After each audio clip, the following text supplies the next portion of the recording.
Before I start this lesson, I'd like to give all praise and glory and honor to Yahweh, Ba'ashem, Yahweh Shai, Ba'ashem, Rakakwadash. The honor to the apostle, elders, and bishops of Great Millstone who rule well and teach well. Shalom to 144,000 men that's pushing and believing His word in all true sincerity and sacrifice their lives and wills to do so. Shalom to the men, women, and children that's tuning in and listening. And shalom to the Israelite foreigners scattered abroad on all four corners of the earth. The Heavenly Father name is Yahweh. His only begotten Son name is Yahweh Shai. The Lord, when this video is edifying, quick, straight to the point. This video right here will be entitled, Trouble Shall Increase. And I titled this like this because, recently this week, earlier in the week, I seen a video pertaining to how the mindsets of the people are, especially nowadays after the C-19 and, the behaviors of people. And, brother was doing a video on this, and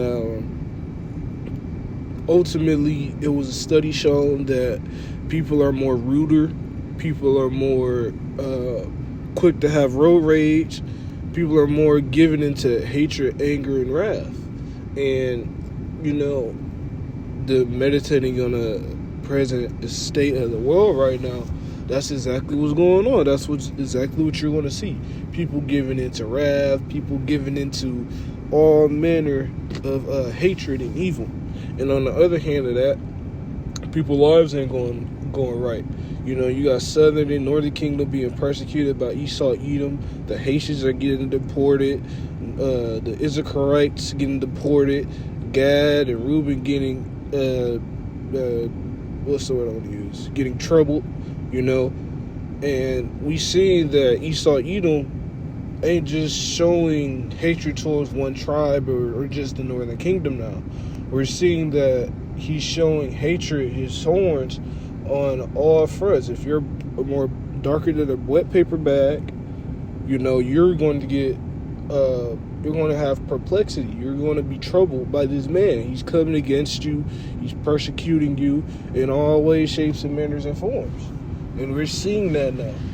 And there has been evidence that Esau Edom has a tendency to go towards the so-called minorities.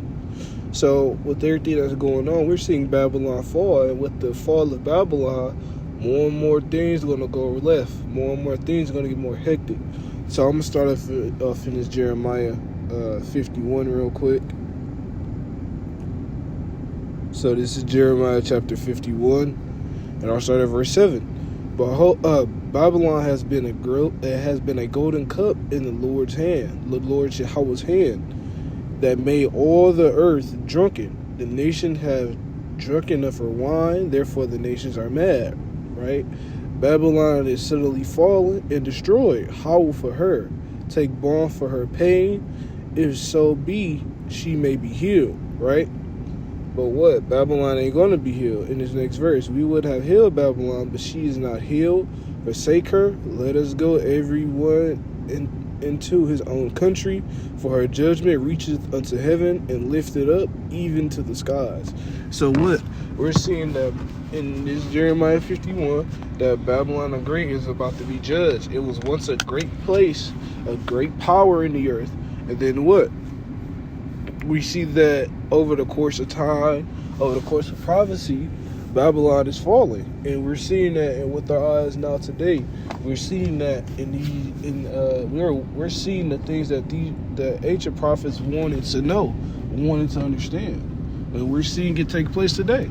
So we should be rejoicing. We should be glad. We should be, Now obviously, we still have to endure our tests, But this is exactly what the ancient prophets wanted to see and wanted to know. When will the end times be? What are the signs of the times? Is it going to come now or is it going to come later?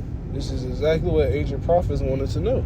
And what? We're finding that out right now today in these current times. But back to the point I'm making. Babylon is falling. And with it being fallen, we're going to see people act more crazier. People lose their sanity. Esau Edom using his sword, no matter if it's the police, the ICE agents, or performing more nefarious acts of hatred towards minorities. We're going to see these things, and these are just a sign of things to come. Because what? In 2 Ezra 16, it states that what? I'm going to grab it though, but it states that what? Everything that you ultimately will know and see, what? It's going to be all done away with. But ultimately, it's going to be a great time of persecution and distress. Because why? All these people aren't truly down with the NWO like these elites want them to. And these elites are pushing that NWO very, very much so to where they where they will actually delete a vast majority of the earth to accomplish this NWO. So now I'm gonna jump to the 2nd Ezra real quick. This is an entrancing too, so I might have to cut this short. So this is 2nd Ezra chapter 16, and I jump all the way down to 70. Oh, 70. Let me see. Verse 70. For there shall be in every place and in the next cities a great insurrection upon those that fear the Lord. They shall be like madmen, sparing none, but still spoiling and destroying those that fear the Lord. Right? So that's exactly what Esau Edom is about to do. He's about to go around spoiling and destroying those that fear the Lord. And not just those that fear the Lord, the Israelites. It's all about come against the Lord's chosen people. And Jake don't see that. Jake think it's, y'all just hateful. And then in that time too, they also think, I wasn't preaching hate. I was saying Gentiles could be saved. And so on and so forth. But it ain't gonna matter. That broad sword is gonna get pointed towards you also. Not just us, but everybody that's darker than a brown paper bag that they feel that's not on the NWO, that's not with the NWO agenda. You're going to be persecuted as well. This ain't about color. This ain't about color. This is simply about what Esau Edom is getting ready to perform his NWO and try to establish it fully before the Lord comes back. And these Edomites know that the Lord Yahweh is going to return through his son Yahushua. So keep reading. For there shall waste and take away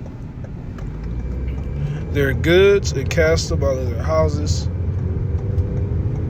Then shall they be known who are my chosen, and they shall be tried as gold is tried in the fire, right? And the elect are going to be tried and made strong and handle that adversity and diversity.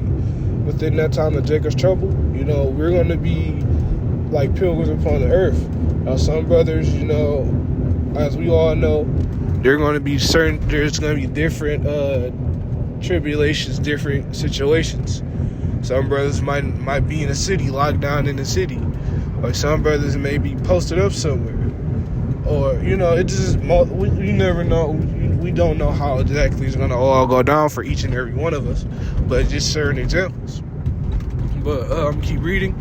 Hear, my beloved, saith the Lord Yahweh, behold, the days of trouble are at hand, but I will deliver you from the same. And that's exactly what's going on.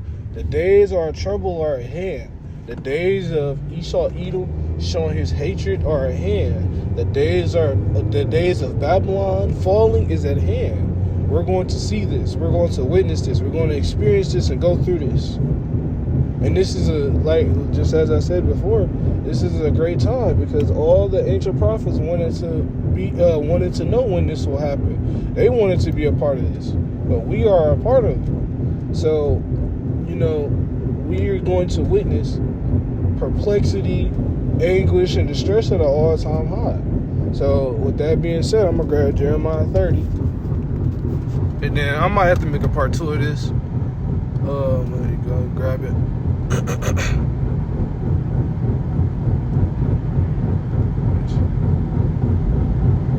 This is Jeremiah chapter 30 and verse 6. I ask ye now and see whether a man doth travail with child. Wherefore, I do see every man with his hands on his loins. Right? As a woman in travail, and all faces are turned to paleness. Alas, for that day is great, for so that none is like it. It is even the time of Jacob's trouble, but he shall be saved out of it. Yeah, and that's going to show that what? The elect are going to be saved out of Jacob's trouble. Only the elect will be able to what? Be delivered out of Jacob's trouble. Not everybody's going to have... not everybody's going to be able to take part in that deliverance. Not everybody's going to be able to take part in that. It's only for the nation of Israel and more so the elect, beginning with the 144,000 men. But this is going to show that what? There's going to be a great time of anguish and distress on the earth. And you people ain't prepared for it. You people aren't prepared for the time that's about to come. We're going to witness this man, Esau Edom, be on, let's use a YN term, crash out mode. And that's exactly how this man acts. You see that what? Whenever he don't get his way, he get to crying and flailing his arms like a child, like an infant. Esau Edom's about to be on crash out mode. He's about to come down having great wrath because he knows that he has but a short time. So, with that being said, I'm going to go ahead and close out, make a part 2 of this video. Lord, when this video is edifying, before I close out, I'd like to give all praise and glory and honor to Yahweh, Ba'ashim, Yahweh Shai, Ba'ashim, Rakokodash, and Lord, when this video is edifying, and unto the next one, Shalom.